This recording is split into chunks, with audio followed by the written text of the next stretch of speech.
I've already posted in Discord. Yep. Hey guys, welcome to the Sunday night webinar. We've got an early one. We might shift to this time because it's a little bit easier. It could be in 4 o'clock here, 4:30, and then 7 o'clock or something in your time too, Garth. So Yep. a little bit easier for you. So you guys can always catch the replay anyway, depending on where you guys are located. But we try to do these every Sunday. Well, we've been doing these every Sunday pretty much. We skipped a couple, but obviously there've been circumstances there. But yeah, we try to get on every Sunday, which we've been pretty consistently actually been doing for the last 2 or 3 years, actually, to be honest. But since 2017. Yeah, that's a long time. It's actually been a little bit long time. I know we kind of we've been through a couple of bears, a couple of bear markets, but we're still here, guys. So, just hang in there. Just hang in there because the good days, promised land's coming. What about yourself, Garth? How's your week been down in Australia? What's happening in your neck of the woods? It's always interesting. Yeah, there's always lots happening. I went to the shops today and I bought some milk and some butter. And the butter was What'd you have, $7. $20? How'd you get change for $20? And it was $6 something. Oh gosh, that's crazy. For the milk, so it was like $15. Oh, and I'm like, okay. It went up because butter was not $7.50 last week or the week before that. It was less than that. It was $6, but now it's gone up more. So yeah, it's interesting. It's like literally hyperinflation. I mean, I joke about it, but it's happening. I mean, cost of living must be killing you blokes. Yeah. I mean, honestly, I don't know how people do it. Sure, there's people with plenty of money, I suppose, but no matter which way you cut it, right, you have to be earning some good coin to keep ahead of this inflation, especially with everything that's going up. Fuel just went up. They've announced that, I think last week I talked about price of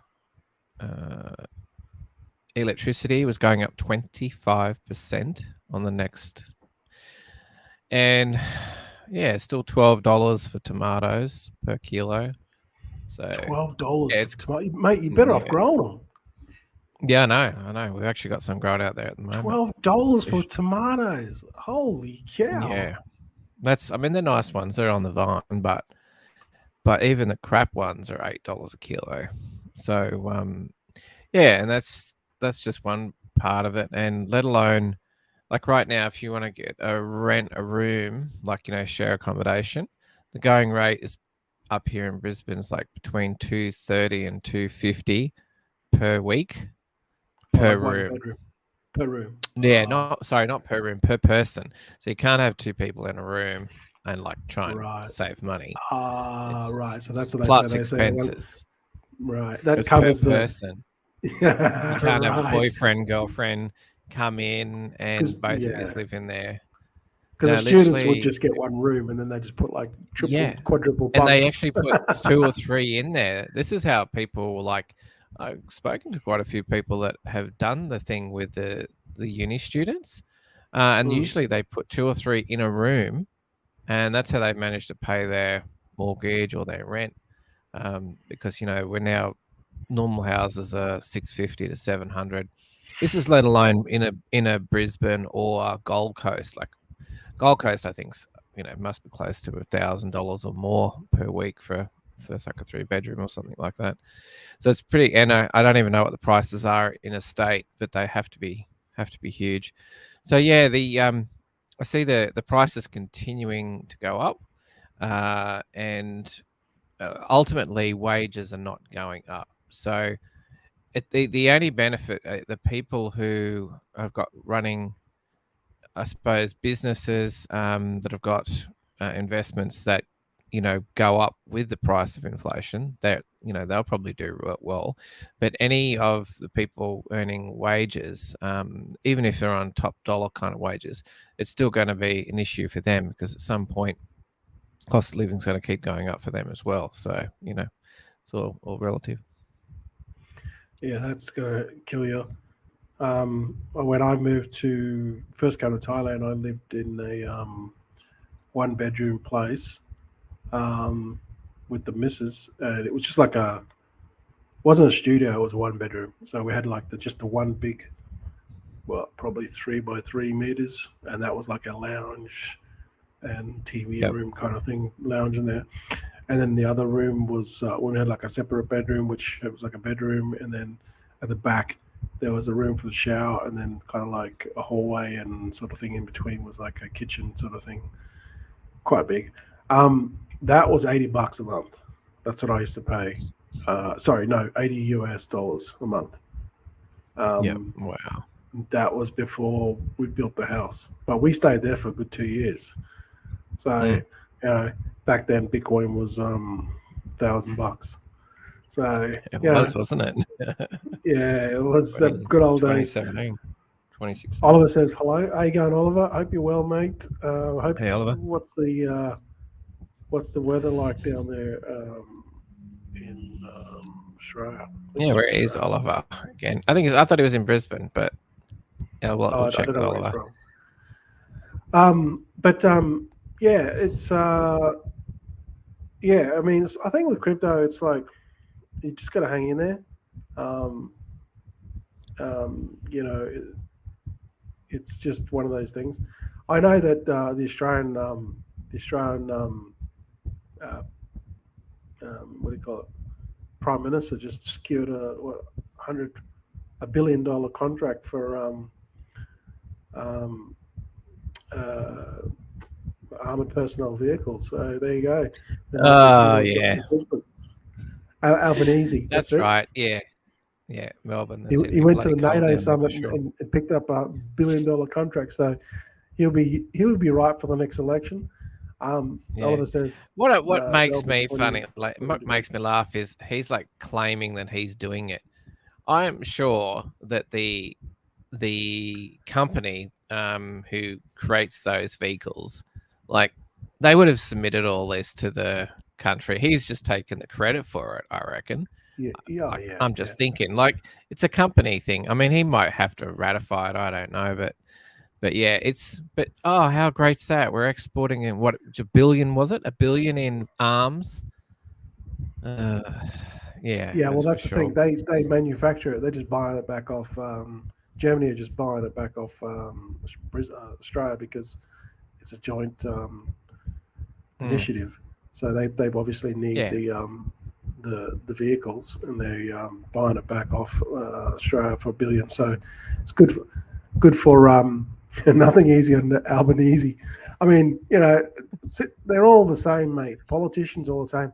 Right now, the dramas that is happening in Thailand, I try not to get into it, but the missus is getting all worked up. And I said to her, look, there's no point getting worked up because there's nothing you can do about it. But right now, the politics in Thailand is they're not happy. They're not happy at all because the old guard, they're trying to hold on to power, and then the politics in Thailand is all screwed up. It's all traditionally been run by the army and the juntas, that they vote themselves in or they take power. There's been like 3 coups in the last 10 years. So they basically just vote themselves in. The king doesn't have a lot to do with it, but as long as they're buddies with the king, then everything kind of runs smooth. And now they've got this new guy. His name's Peter, and he's only young, educated from Harvard, won the votes in Thailand, basically won the majority votes, and now they're trying to squash him and not make him prime minister because of the way that it's run. So yeah, it's a lot of dramas at the moment, but I reckon they're probably going to see big protests, if this goes on, because how can you not? That's like having a national vote of the prime minister or the president or whatever, and then he wins the actual voting, and he's not prime minister, someone else is. Yeah. That's all screwed up. Dodgy. But that's Thai politics. I try not to get into it. I have a minimal amount of knowledge, and that's good enough for me. But anyway, that's life. The crypto market, we saw a pump and ripple, and so everyone's getting worked up with all these people. Ripple Army are all getting excited. But I remember Ripple. It didn't move for a good 6 years, and it only went up like 70-80% because of the SEC. So that's the only reason why it's moved. And I'm not a big fan of Ripple, as you can tell, but it's got. When I looked at it, I thought, okay, Ripple's gone up from. Well, I remember the pump, it was overnight, and it went up a massive 70% or something, 80%. But the thing with Ripple is, what was it? It was 47 cents, and then it went to 81 cents in one day. So you can imagine they haven't seen anything like that in years, 6 years, 7 years. So, and obviously Ripple did go to $3. So the people in Ripple are thinking, the Ripple Army are thinking, we can go back to $3, guys. Because now the SEC has basically declared that it's not well, not the SEC, but yeah, the SEC, I believe. They won. Well, Ripple wins it. The judge ruled that it wasn't a security. Yeah, so my bad. The SEC was basically trying to, yeah. So anyway, so it's not a security now. So that's why it's kind of pumped, and they're all excited about it. So yeah, good for them. I guess good for crypto. Although I'm not a big fan of Ripple, but it is what it is. But what I want to quickly talk about is I think that we're going to see a repeat of what we saw with the last couple of bear markets. That's really basically what's going to happen. It happened the last couple of bear markets, going to happen again. And I know it's not anything that's too exciting, but it will be extremely profitable for you. And that is Bitcoin will pump, because I think we're on the, it's just a matter of time, basically. That's literally it. It's inevitable. It's like the Matrix. It's like that thing when that scene where he's with Neo's with what's his name? Mr. Anderson? No, not Mr. Anderson. The dude, the Australian guy with the glasses. I can't remember his name. Yep. And they're having this fight, and they're like, then before the train comes, and he's like, it's inevitable, right? And then he does a somersault, and then I thought that was a pretty cool, that scene in the Matrix. But it's inevitable, right? When I think about it. And Bitcoin's going to go on this huge, next huge bull run. We saw it in 2017. We saw it in the last one in 2000. I can't remember what it was. 2020, I think. 2021. And now we're going to see it maybe in 2024. I don't know if it will happen at the end of this year. I think it'll happen 2024, 2025. But, we could see 100K. And it's the same thing's going to happen, right? This is what's going to happen, in my opinion. All the Bitcoin's going to pump, and then everything else is going to pump. But what's going to go up the most is actually not Bitcoin. Or Bitcoin will go up. Bitcoin might hit 100K. But what's going to really, really going to smash it is the layers, layer twos. That's what's going to really, really smash it. And that's where you're going to make most of your money. So, Bitcoin, things that I get excited about are the layers, layer twos is what's going to be exciting. So, we could see Bitcoin, eventually it's going to pass 100K. It's just a matter of time. But Ethereum is going to go up, it could hit 4K, 3K, it just depends, 5K. But then you've got all these other smaller ones that are a little bit smaller, not by much. BNB.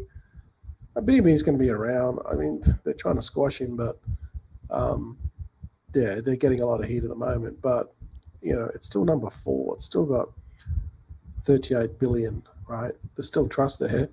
It's probably going to be around it's in some capacity, and then you got obviously XRP there for people that like XRP. Solana's still going to be around. A lot of fun with that. Polygon, there's heaps of stuff with Polygon. They get heaps of partnerships with big companies. Doge's still going to be around. Cardano there. I don't know why that's there, but it's there. Litecoin, that's going to be, going to pump over $100, $200, maybe even $300, get to all-time highs. Polkadot, if you like Polkadot, Avalanche, Bitcoin Cash. They did a recent pump recently, and that was pretty exciting. It went up a lot. I had a little bit of Bitcoin Cash and I sold it, which was good. Converted to Bitcoin. Now it's gone back down. And things like Shiba Inu and Pepe might pump as well. But if we keep on going down, Ethereum Classic still around, still quite a bit of volume, 2.7 billion. So these ones here, we've talked about ICP in the past, tons of development still going on that. And then you got things like HBAR, but all that, the supply, that's like in the billions. And it keeps on getting inflated. So I don't know about HBAR, but anyway. But the one that I reckon that's going to be the biggest is this one, Arbitrum, because of the work that's being done with Arbitrum and the volume. The volume on Arbitrum is more than Polygon, and it's more than any layer twos. So watch out for Arbitrum. I don't know about Aptos, but these layer twos are the ones that are going to rocket. Even Optimism, that might do well, and Stacks as well, because that's got the Bitcoin ordinals, okay? So Stacks is Bitcoin ordinals is what Stacks is basically running, and Algo, right? I still got a little bit of Algo. So all these layer twos are going to be really profitable, and they're the ones that are going to be have the massive gains. So if you just go in and click into, let's just go in and click into Stacks. Okay, so it's 64 cents. All-time high of Stacks was $3.39. See, so it's down 80%. So we could see an all-time high with that. So you're looking at 64 times 80%. You do the maths, it's like a 6x. All right, so you can do like a 5x, 6x, even 10x on these lower market cap projects that are still reasonably strong, that have quite a bit of volume, market cap. But with Bitcoin, you might see maybe another 1x, 2x on Bitcoin if you compare them. Relatively with the same time, in the same time period. But Bitcoin can 2x, 3x. But these other ones, these layers, will 5x, 7x, maybe even 10x. So that's the difference. And then obviously, once we get to a all-time high of Bitcoin, let's say it passes 69K, and we get into 80K, 90K, 1,000, 100K region, and you think that it's going to pull back, and you want to sell it, well then, this is what I would do. I would then sell my layer twos, because obviously it just makes sense selling the layer twos, because they're the ones that had the biggest gains, right? Whereas if you had it in Bitcoin, I've still got it in Bitcoin, but you're not going to get the same.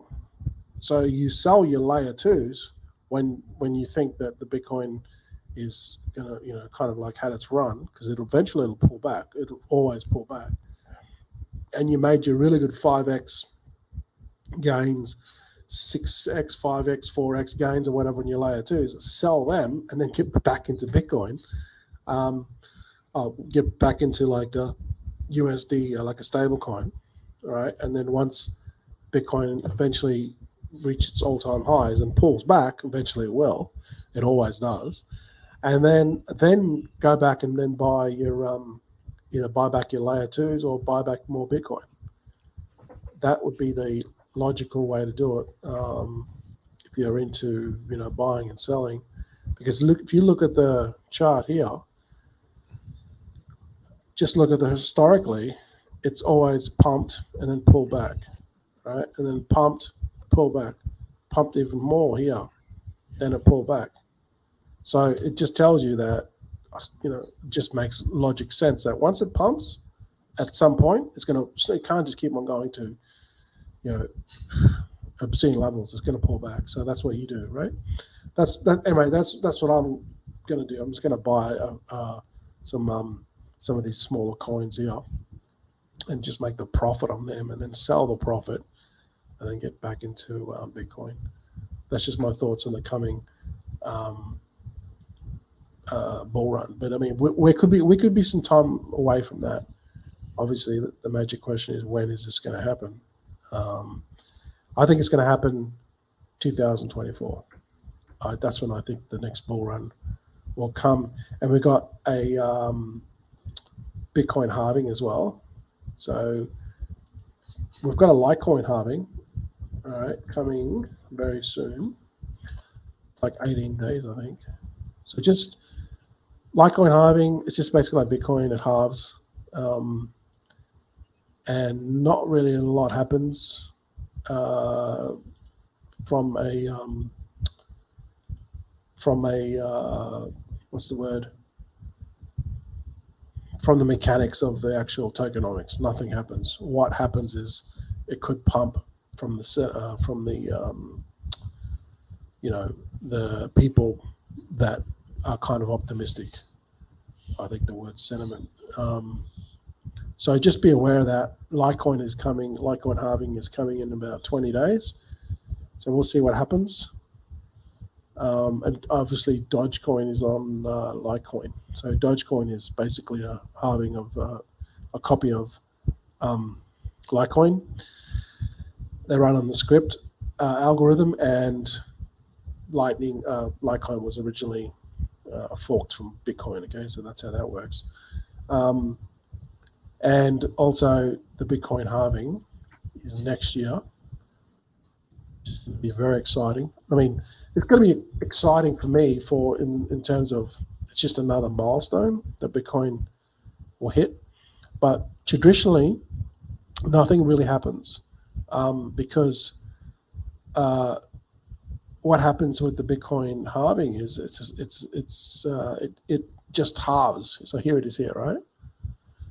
So this is the last halvings. November 2012, it went from 25 Bitcoins, and then half of that in July 2016, it went to 12.5, and then 2020, it went from 6.25. So the next one in 2024 will go to 3.125, blah, blah, blah, Bitcoin, right? And this is going to be exciting because it's going to basically be deflationary in the sense that less Bitcoin will be produced every 10-minute block. But what happens is it's like getting a not much is going to actually happen on the date, right? Nothing really happens on the date because it needs to take time, right? So just imagine the Bitcoin halving is like getting a rock and you throw it into a lake.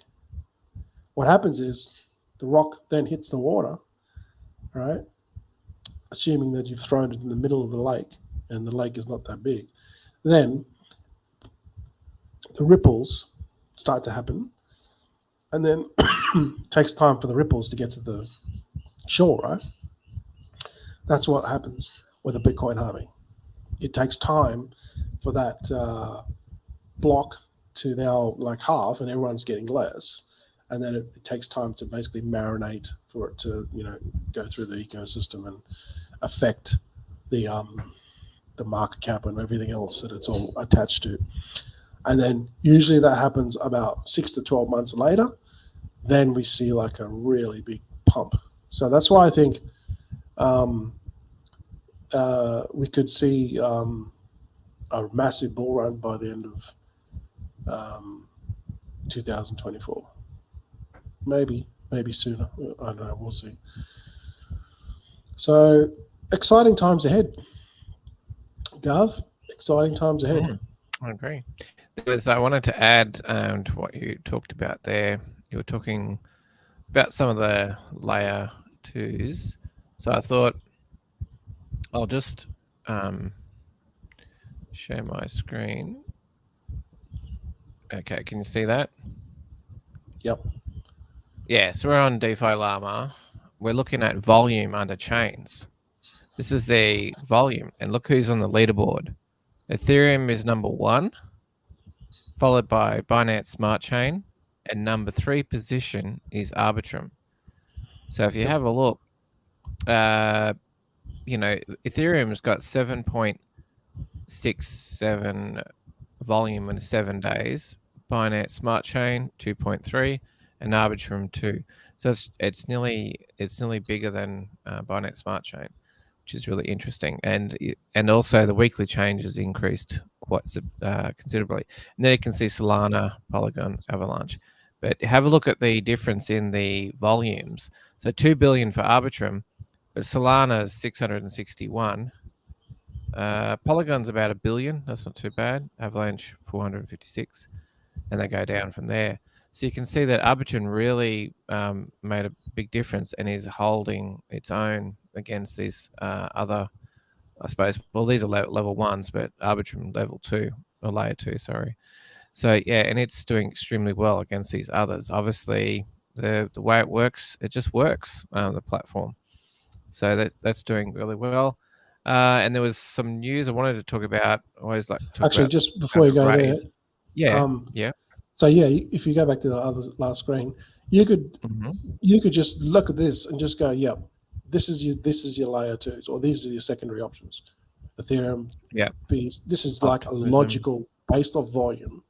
It's just go and buy Arbitrum, Solana, Polygon, Avalanche, Phantom, Optimism, and ZK Sync. Just buy them as well as your Bitcoin. Yep. And have it ready for the next bull run. That's it, right there, in a nutshell. Easy. Yeah, because they're getting used. These are already being implemented in all sorts of things and being used. Like, for example, every time I trade on that other platform I was telling you about, everything's done with Arbitrum because it's fast and pretty inexpensive, and it just works. So yeah, it's really, that's where you look at some of these things and go, okay, and I mean, here's a list of level 2s. You can have a look under categories under level 2s, and you can see you got, even though Polygon's number 11 and Arbitrum's at 35, the volume is actually more for Arbitrum. So I suspect that Arbitrum is going to move on up from 35, possibly, to position, 11 or something, as high as Polygon. So that's sort of the way I look at it. I think there's definitely room to move with that one. But yeah, there's some of the other ones a little bit lower. And obviously, these, it could go maybe 5, like it's 1.6 billion to 7.3. So maybe it could still do another 5x to get to that position. And as you come down, obviously these ones are these smaller market caps, but in the next bull run, these will likely do really well during the next bull run as well, because they all do different things. So yeah, check that out. There was also some extra news about Binance Labs. They funded Exterior Games, which is a Web3 platform, $15 million into that platform. So obviously that's going to, happen. Like, they've got the money there to build out that ecosystem and build out that platform. So they're a Web3 game platform and publisher. And they're going to bring toolkits so that they're going to bring basically games, and you can use your toolkit and then bridge it to these Web3 games. So that's what they're planning on doing. And also Sound.xyz, I think they got 20 million from A16Z. Now, 20 million, and it's to do with music industry for proven artists and fans. So that'll be interesting. So that platform is obviously going to be built out. At least they're going to have a product at the end of it. So you never know, it could do very well sooner or later. I mean, a lot of these you got your traditional music platforms and all the distribution they have, and when you get things like this, if these companies can disrupt and create new distribution, they're going to do extremely well. So yeah, there's a couple there that just came out, and I found them in the DeFi Llama under raises. There's lots more raises that have happened. You can check them out here, but those just two that I saw that was quite a lot, and there's a few other ones there. So yeah, check that out whenever you can. Awesome. That DeFi Llama is a very good resource. It's always good checking out. I mean, they give you heaps of really good stats and stuff, so that's always good to know. And they're always adding new types of things as well. Like nearly every time I look, they've got some new feature that they're tracking, and you can check it out. So yeah, it's pretty cool. Another one I like is also Stellar Lumens. That's been around for a long time. They've got really good connections. So that's probably another. Well, it's not a layer. It's not a layer 2, but it's a layer 1. But it's been around for a very long time. So yeah, I don't know. It's sometimes some of these ones that have been around for a long time, they do well. But yeah, definitely look at these. Look at that list for that volume that Garth just showed you. It's gold, because it's just a no-brainer, really, to be honest. And then we just bide our time now with the next bull run. So unfortunately, with this sort of thing, it's just a waiting game pretty much. So, but the flip side of that is you can start accumulating. So now is the time to be accumulating your all the stuff that we just talked about: Bitcoin, Ethereum, BNB, AVAX, Solana. All that stuff you should be buying now. Keep it tucked away. Don't leave it on an exchange, but just put it on like a hardware storage device. There's so much stuff happening now with people getting hacked and stuff. I see it all the time on Twitter, on social media. So just be very careful that you got your security down pat, and you always got your you got your computer locked down. You got antivirus software, even your phones and stuff. Turn everything off. When I go to bed, I turn my phone off. I turn it off from my Wi-Fi, and I turn it off from my carrier. That's just something I do now. So then, nothing can get to it, hopefully. But other than that, mate, yeah, just I know it's been a long time between drinks, but that's just how crypto goes. Yeah, we're still here, pumping away, and yeah, look, it is what it is. So yeah, one of these days, there's always stuff going on. There's always the thing is, like, yeah, there's this stuff every time you see that money coming in, where people are throwing money at businesses, to startups and stuff like that. There's money coming in, these projects being made, there's stuff being built, and it's just a matter of time. Once it's kind of like the internet. Once they build the infrastructure, it'll be like totally transparent. People won't even realize what they're doing. They'll get on their iPhone, and they'll interact with some app, but the app will be using a blockchain, right, to make its transactions, and it'll be so transparent they won't even realize that it's going on. That's the sort of thing that's going to be happening in the future, because that's just the nature of it, of how it's going to work. So it's very, very interesting times. But yeah, obviously it's boring while people are building. But I think, like you said, I think 2024 is going to be a big year for sure. Yeah, one thing I did talk about last week was